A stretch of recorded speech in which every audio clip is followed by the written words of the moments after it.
Welcome. You're listening to the Good Girls Don't podcast with Ashley Ray and Verity Mansfield.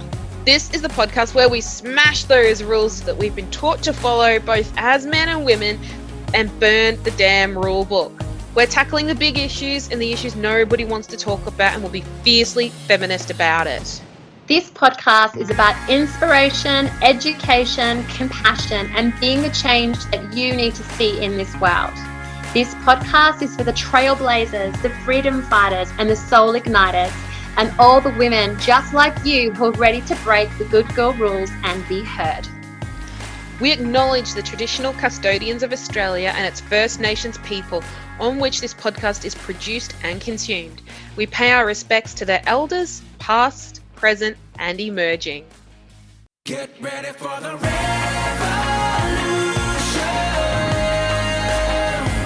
It's coming to you now. It's coming to you now. We're gonna sing it, revolution. And they'll never bring us down. No, they'll never bring us down. Hello, Verity. Oh, hello, Ashley.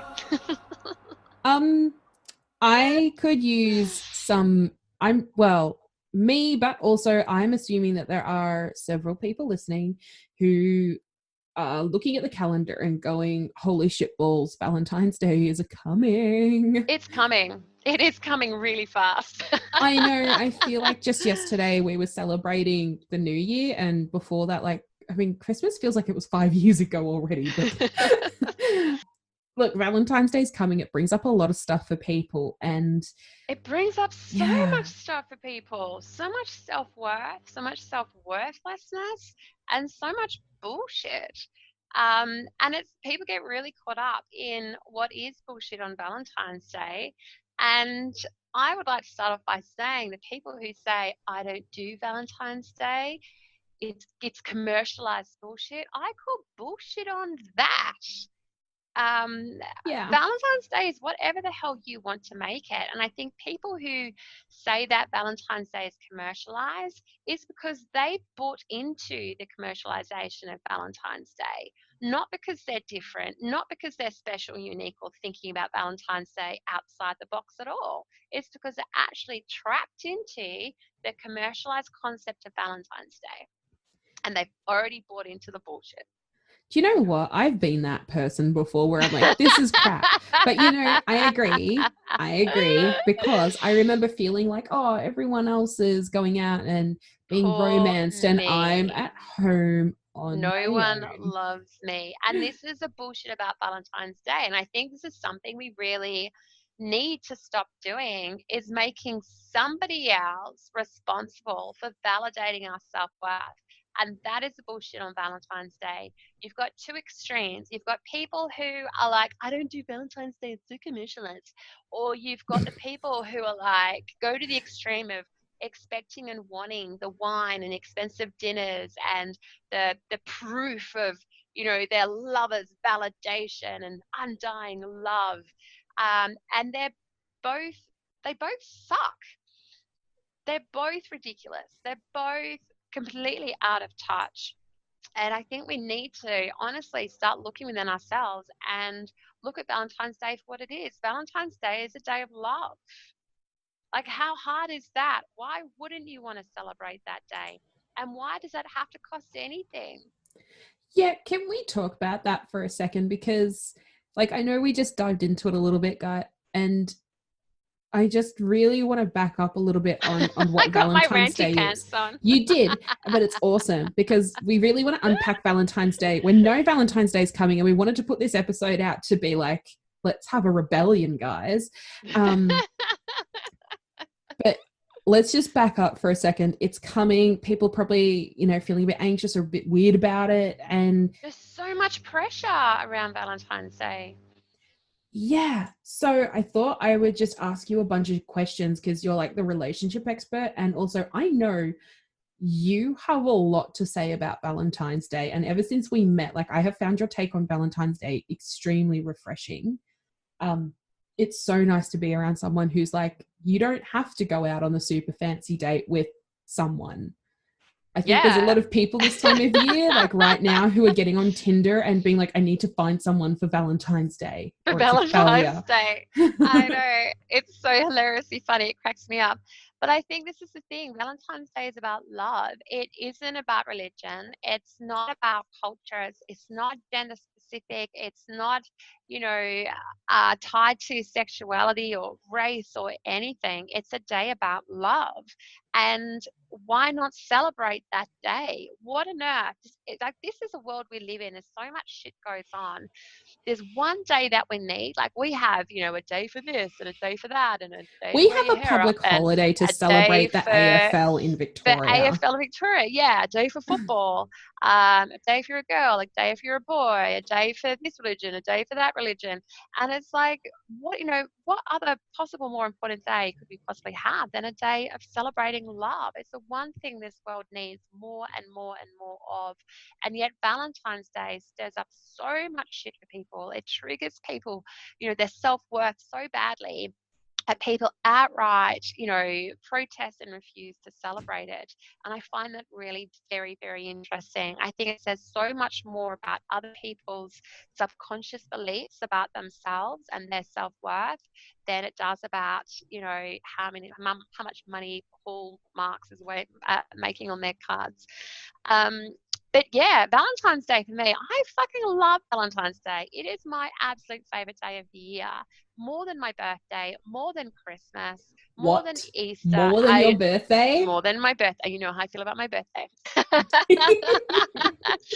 But it's this day we get to celebrate love. Like, it's so cool. And I've been a single parent for almost a decade now, and every single Valentine's Day I took my girls out for dinner, just the three of us, three girls going out for Valentine's Day and just celebrating the love that we have for each other. And what's wrong with that? And whenever I'd ring a restaurant up and I'm like, oh, I need to book a table for three on Valentine's Day, and then because they're all set menus and they usually expect adults only to be booking in, I would have to explain there's three of us, but two of them are my daughters. I'm taking my daughters out, and you know, they're only now this year 10 and 13. So we've been doing this for a really long time. But you know, actually probably the last 8 years. So since my youngest was 2 years old, we've been going out for Valentine's Day. And I would just have to explain to them we only need to book in though for two set menus, because my daughters would share one set menu. And then there's the third question I ask is, am I entitled to their champagne? Because I usually mean, that's Valentine's Day priorities, set menu comes priorities. with a glass of champagne. I know, right? They can't drink it, and I just want to check that I'll get two. So people always have responded so beautifully to this. Restaurants have always catered and bent over backwards to provide me with this even more beautiful and special night. And I've loved that. And my children have found this very deep connected meaning on Valentine's Day, that this is about celebrating the love we have for each other. Um, and just, you know, I want that to be something where they feel that that self-worth comes from them, that Valentine's Day is what they choose for it to be. And you know, I have dated throughout the you know, once or twice throughout the last 10 years, and Ashley knows that's so not true. Once or twice, it's, you know, a lot higher than that. And there have been Valentine's Days where we've invited you know, the guy along, and we've had Valentine's Day where the guys have opted out, and then we've sent them photos of our meals and photos of us like having a great night out, and they have kicked themselves and said, why did I opt out of this? Their own bullshit about not celebrating Valentine's Day, they've chosen to opt out, and they're the ones that are then sitting at home on their couch alone, wondering why have they chosen to not want to celebrate I love. always found that really interesting, is when people have the invitation to participate in something for Valentine's Day. And I mean, there's so many reasons, but like an example you've just given, like why choose to stay at home, or like And just what, to not yeah, engage in to it, not like engage. just to not What's engage, like what's going on there? Because exactly, and that's what I mean. There's so much subconscious shit that Valentine's Day brings up, and we repress it, push it down, and ignore it, and do the whole "I don't do Valentine's Day," and we say it's because it's commercialized. But everything, Christmas is fucking commercialized, Easter's fucking commercialized, and we still all celebrate that. Who turns around and says, I don't celebrate Christmas, it's become too commercialized? Have you ever heard that out of anyone's mouth? I don't celebrate my birthday's become commercialized, people keep buying me presents. No, it's just Valentine's Day. It's just Valentine's Day that we decide to use that bullshit excuse to hide behind because it's triggering something of our self-worth off. So we had this really interesting Verity's a little Valentine's passionate, Day. guys, in case you couldn't tell. Oh, yeah, get over yourselves, people. I was dating a guy another year and we decided we'd do a Valentine's Day picnic. And my girls are so excited, and we've spoken to them. We're like happy for him to come along and join our Valentine's Day tradition. And they were like, "Yep, cool." So we organized a picnic on the river, and it was all lovely. Dolphins turned up. It was really hell cute. And as we're sitting there, he'd invited all these other people, and I'm literally not kidding. Every man and his dog turned up. There were like, 10 other couples. There were like 6 other dogs running around in this small park, all these other children. And I didn't really get to sit down on a picnic blanket. Some guy brought his dinghy along, so my girls were in the river playing on the dinghy and crabbing. And as we all packed up and left, I felt very disconnected. And my girls on the way home, they were like, "Hang on, Mum, we had a good day, but that wasn't Valentine's Day for us. There was no connection." It sounds like a pretty casual Sunday arvo. Yeah. Yeah. But, it just also emphasizes that, Valentine's Day is a beautiful opportunity for people, whether you're in a relationship or not, whether you have children or not. Like, everyone is in a relationship. You're either in a relationship with yourself, you're in a relationship with a lover in whatever context that comes up, or you're in a relationship with children, or you're in a relationship with family, or you're in a relationship with friends. Everyone is in a relationship, and what better day to celebrate and be consciously present with the people you love the most in your life than on Valentine's Day? I mean, I don't have a retort for that. Because there isn't one, Ashley. But hey, I'm really curious because this is something that's come up for me. And if it's come up for me, then I'm sure that this has happened to many, many other people, including a few of our listeners. I've had that, that niggly, awful thing that creeps up in like your ear or your head. That sounds like a bug, but I don't mean that.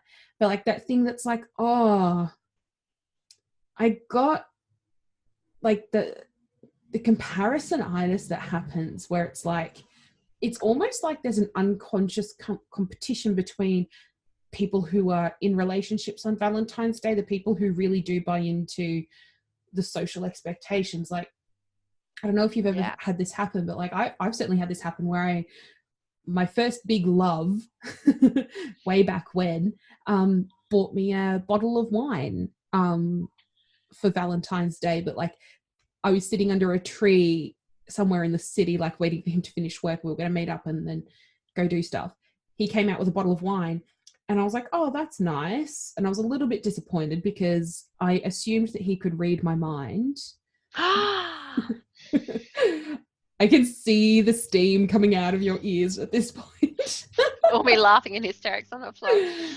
But then I'd also looked up at the sky and there's like all of those sky writers, doing proposals in the air, and the comparisonitis that kicked in was pretty brutal. So I'm curious what you have to say. It's brutal and it's toxic. And I think it's like with anything else, whether it's Valentine's Day, whether it's body image, it's one of those things where we need to stop looking outside of ourselves for external validation of our self-worth. And what we're doing is saying, well, if you loved me enough, you would do this. If you loved me more than that man loves her, you would do this. If you don't love me the same way, that the man that bought the plane, that did the steamy riding in the air, you obviously don't love me enough. And it's this thing where we're looking constantly outside of ourselves. And Valentine's Day, this is why I think Valentine's Day triggers so many people.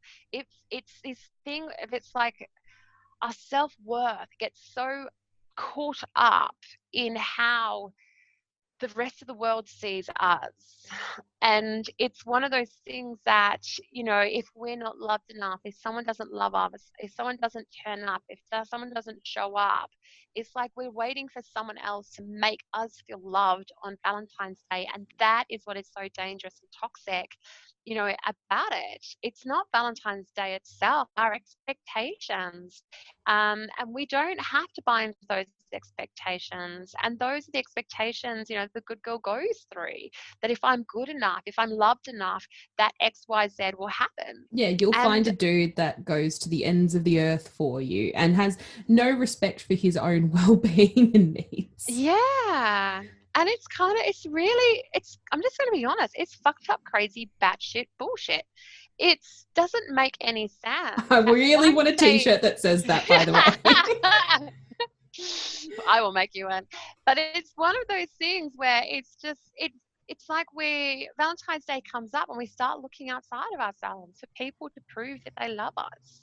And it is so wrong. We need to start looking within ourselves of our relationship with ourselves and what we want to give to other people, not what we want to get from other people, not what we want to take from other people.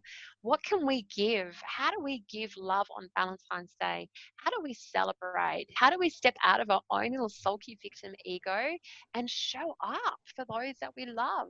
How do we be more present in our relationships? How do you do it? Well, this is actually just one thing I do want to say is that people so often say, like, oh, I can take my wife to dinner any day of the year. But do you that fucking argument do makes me it? want to stick a fork in someone's No, you eye. don't. Do you make your wife feel special every other day of the year?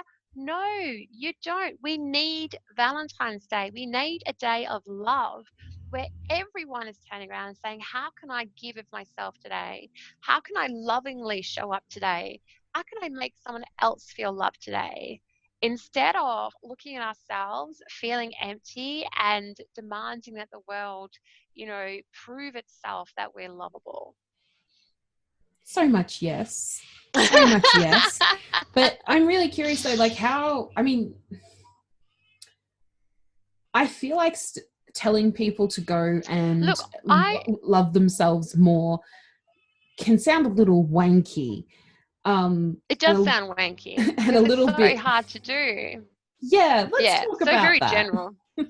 Well, I was in a miserable marriage for years where my husband was never home Valentine's Day and he didn't really celebrate much in our marriage either.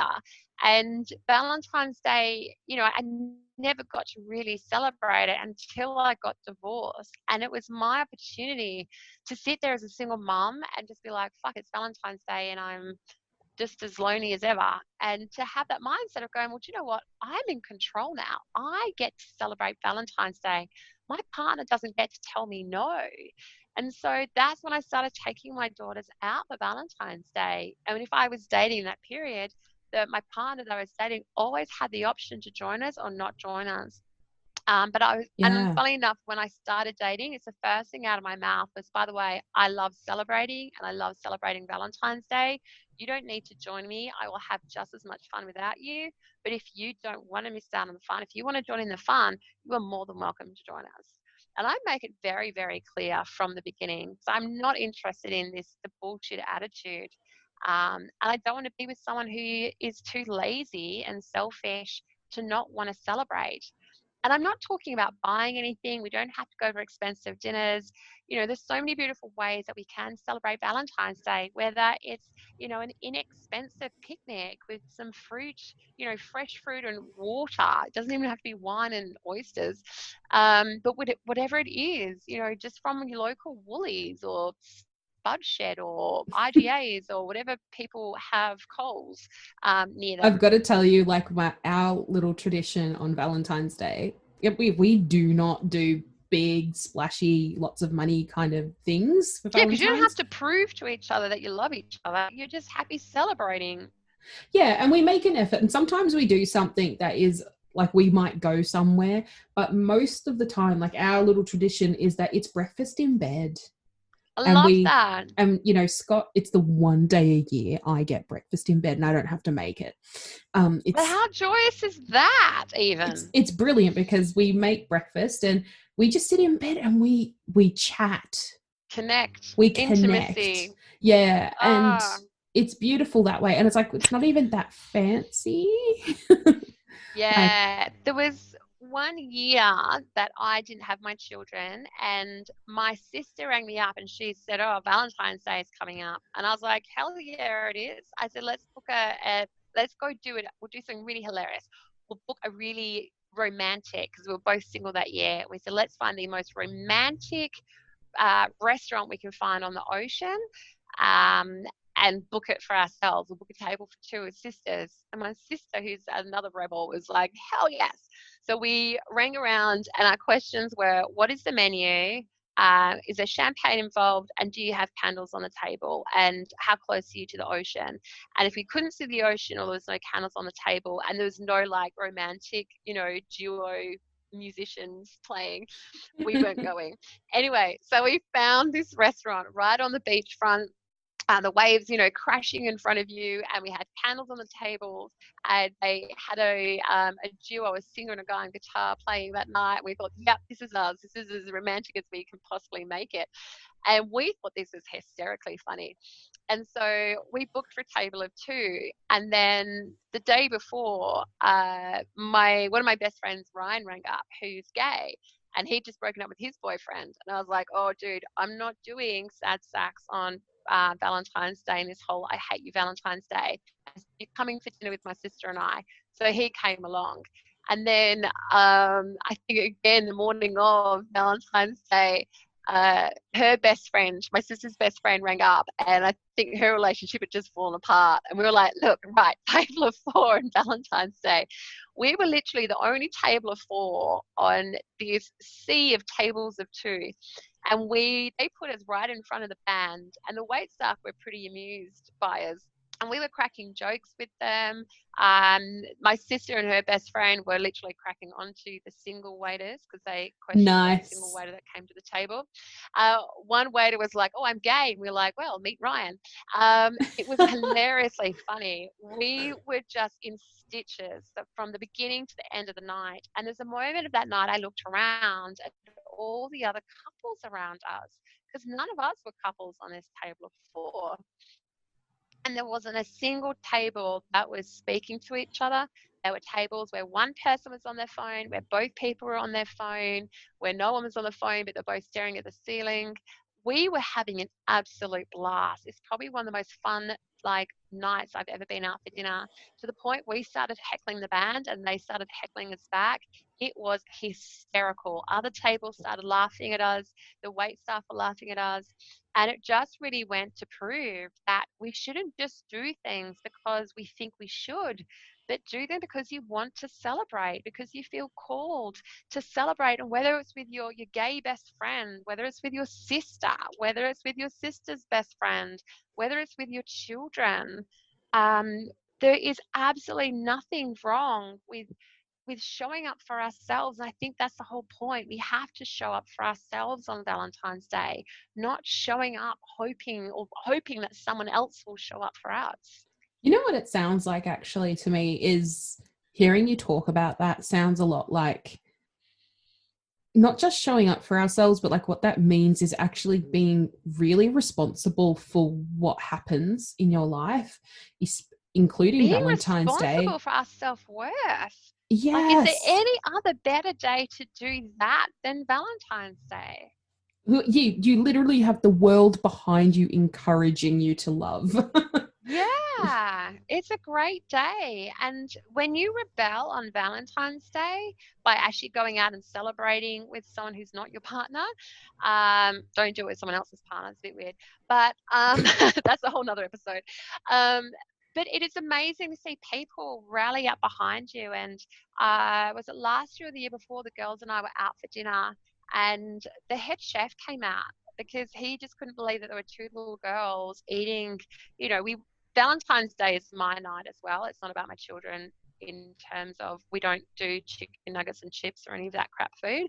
It's like the food I want to eat. So it will be oysters and, smoked salmon and like really beautiful food, because that's for me, that's important to me. I love beautiful food. And I love introducing my daughters to having really great palates. And yeah, so this head chef came out to meet my daughters because he had heard that there were two little girls eating his food. And my daughter, gave him this rave review and ended up befriending him on Facebook after. And he promised, if she came back for a birthday and brought her friends, he'd create a whole menu for her. And that night as well, he created, like, we still got the dessert platter, that he still created the girls their very own desserts. And it just goes to show that people will rally behind you when you buck the system, when you really step up to and show up for yourself, when you really step into loving yourself, when you don't give a shit about what anyone else is thinking and you just go out there and love yourself, more than anything in this world. People notice and people turn around and people back you up, celebrate you, support you, give you free desserts, I mean, free come on, who's not up for cocktails. that? Who doesn't want a free cocktail on Valentine's Day? People love it. And those are the customers that I have seen out there that really sort of start challenging and make the nights of the wait staff, and the chefs and all the people that are out there. I mean, you can do Valentine's Day anywhere you damn well please. My parents had a tradition of getting a tray of oysters and a bottle of champagne and sitting home on the couch and watching a movie. That was their Valentine's Day treat. And now that my stepdad's passed away, my mum still did that last year. She bought Oh, herself a dozen oysters, a bottle of champagne, and put a movie on and watched it at home. And she kept that tradition going. There's something so beautiful about having these traditions of love, of connection, of creating memories. Why the hell wouldn't you do it? It doesn't have to cost money. You don't have to go to restaurants like I do. That's just my thing. You can go for a beach walk with someone all by yourself. You can watch, Netflix and Uber Eats on the couch. Or if you're home alone, I've been at home alone before and I've put on my favorite movie and I've made myself, chocolate coated strawberries and bought myself a bottle of sparkling wine. I've got a beautiful friend whose husband's off and away and she'll buy herself a bottle of Moet and drink a whole bottle of Moet, expensive champagne, by herself quite happily. There's so many ways that we can just meet our needs. You could have a day of, going to a day spa or even doing it at home, like having a bath, reading a book in a bath, filling your fridge up with your favorite fruits, whether it's fresh fruits or chocolate, whatever it is. Maybe it's McDonald's, who cares?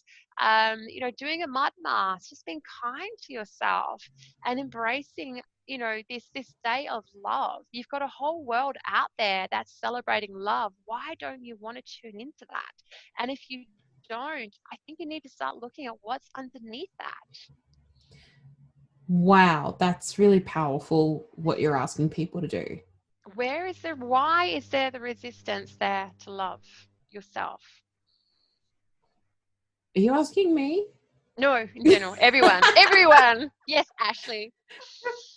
Oh my God. That's a huge thing though, because really I think what you're asking people to do is Date yourself. date yourself, romance yourself, and treat yourself how you want to be treated rather than relying on someone else to Yes. somehow magically know exactly. No, exactly. Yeah. And also, if you are partnered, still go bloody date yourself. If they don't want to do something, fine. I've left partners at home before and completely let them out of my Valentine's Day plans. And trust me, at the end of every night, they're the ones who are miserable and I'm the ones filled up with love and buzzing. Do whatever you want to do and stop expecting somebody else to be responsible for your happiness and for your self-worth and for your love. You're loved regardless. Go love yourself. And, this mind reading is so dangerous, especially in relationships. You should have known. Well, how? Did you write a book for them? Did you give them a million and one post-it notes? Did you program it into their phone as a reminder? Have you had, conversation? Did you make agreements and both sign the form at the bottom? If you did do that and they're still not doing anything, then sure, we definitely need to talk more about your relationship. But most people get really upset at their partners when they haven't even made an agreement. They have expectations, but they don't have an agreement, and the expectations are dangerous because you're expecting someone else to literally be you instead of being them. And so, well, you should have known. How? They're not you. They've got their own life going on. They've got Yeah. But everything has to be work. done together. I mean, Yeah. you know what it sounds like is it's putting a bit of a separation between you in your relationship and Yeah. celebrating and honoring whatever relationship that is, whether you're partnered or it's friends, family, whomever. And then also celebrating and honoring yourself. Yeah. And not keeping them completely separate, but having that little bit of space in between so that you don't lose yourself in either one. Yeah, there's a brilliant poem by Khalil Gibran, and he talks about love, and he talks of love as being a temple of two pillars that hold up one roof. If the pillars are right next to each other, that roof is going to topple off. It can't support the roof. But Mm-hmm. if there's enough space between the pillars, then they can evenly distribute the weight that both of these pillars carry together and support it beautifully together as a team. And we need space in our lives. There's nothing wrong with going off and celebrating Valentine's Day by yourself, for yourself, without your partner. I've got a friend who, she was a new mum. Valentine's Day for her, she booked herself into a beautiful hotel, had room service, and went to bed early and left the baby at home with the husband to look after. That was her Valentine's Day gift to herself. That sounds amazing. I know, right? Girls' weekend away, a girls' night out on Valentine's Day. There's There's so so many many things that you different can ways you do. can do And Valentine's Day. I have to say, I don't think money is really an excuse to not do something, because there's so many things you can do that don't cost you anything. Like, you don't Money's a necessarily. stupid excuse. Yeah. Money is a And really stupid excuse for someone just not bothering to put a bit of thought into it. Or if your fears are that high around Valentine's Day, that we do tend to cling on to time, money, effort. Oh, but no, oh, it's silly, I'm not worth it.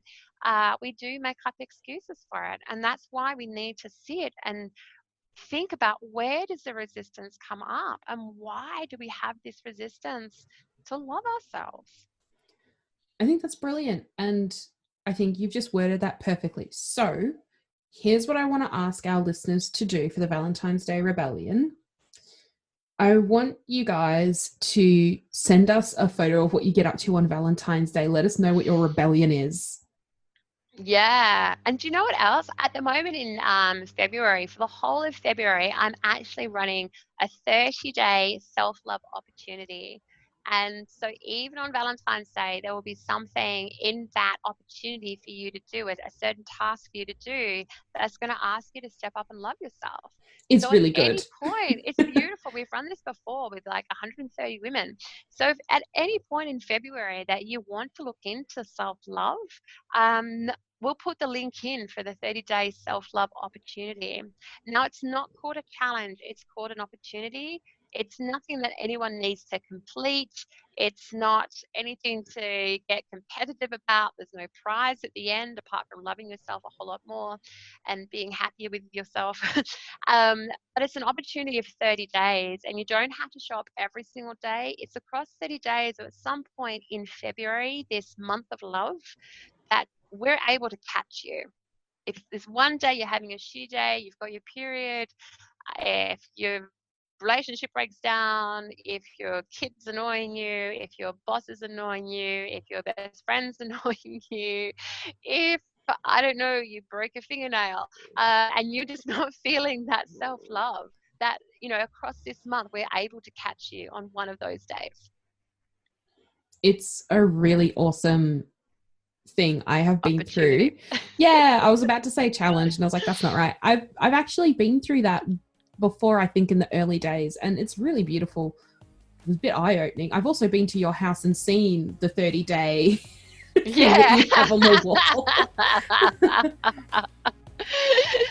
Yeah, it's good. It's lovely. And there's so many people who are willing to be a part of it and also willing to give to it. So there's a whole lot of other bonuses. And we'll talk about self-love in different ways in terms of creating your space at home, connecting with nature, creating movie nights, buying yourself flowers and romancing yourself and what resistance comes up with that. Working on mindset, working on money and your relationship with money.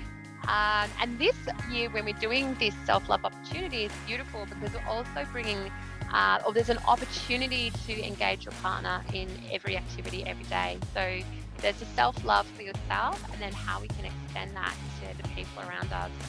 So That's it's awesome. super powerful this year. So guys, jump on that. We'll put the link in the show notes, but also send us your pictures. Tag us on socials. We're primarily on Facebook, but you can find us individually on Instagram and I'm on Twitter. Are you on Twitter, Verity? I'm on Twitter, but I'm not active. Okay, well, you can tag me on Twitter at Nerdy Pioneer. Yeah, but send us your pics. Let us know what you got up to, what your rebellion involved. Did it involve, chocolate and wine? Send us your stuff, because I think it's also quite inspiring for other people to see what actual real humans are getting up to, not the really super commercialized versions that we see on TV and in magazines. That would be awesome. I really want to see how normal people do this. Normal people. We will see you guys on another episode coming up really soon. We've got some amazing interviews lined up. So have yourself a beautiful Valentine's Day from both of us. Yes.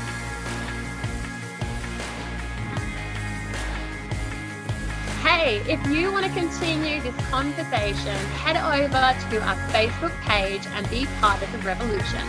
You can find us at Good Girls Don't Podcast on Facebook. Please note we cannot create change alone. Your support, likes, comments, shares, and iTunes reviews help us give a voice to the insanely inspirational women and the controversial issues that we discuss.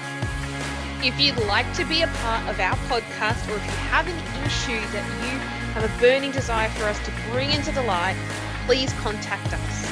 With Fierceness, Ashley And Verity. Get ready for the rain.